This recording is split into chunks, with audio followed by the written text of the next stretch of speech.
అందరికీ నమస్కారం. సాహితీ లోకానికి స్వాగతం. ఈరోజు మనం చెప్పుకోబోయే నీతి కథ పేరు 'అమ్మ మాట'. అనగనగా రామాపురం అనే ఊరిలో గోపన్న అనే మేకల కాపరి ఉండేవాడు. అతను రోజూ ఆ మేకల మందను అడవికి మేతకు తీసుకెళ్ళేవాడు. అయితే ఆ మందలో ఒక మేకకు పిల్ల పుట్టింది. పుట్టిన పిల్ల అప్పుడప్పుడు ఆ మంద నుంచి బయటకు వెళ్ళిపోయేది. ఈ విషయాన్ని గమనించిన తల్లి మేక బుజ్జి మేకను గట్టిగా హెచ్చరిస్తుంది.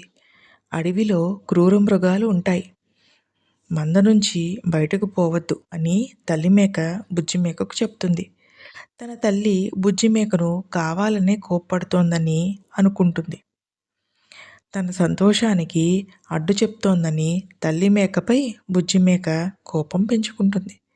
ఇలా ఉండగా ఒకరోజు అడవిలో మేతకు వెళ్ళినప్పుడు బుజ్జి మేక నా తల్లి చూడకుండా ఆ మందలో నుంచి బయటకు వచ్చేస్తుంది.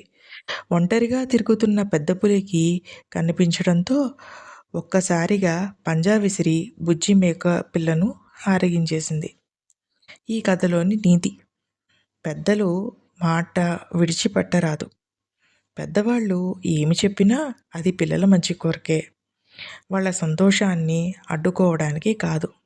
అందుకే పెద్దల మాట చద్ది మూట.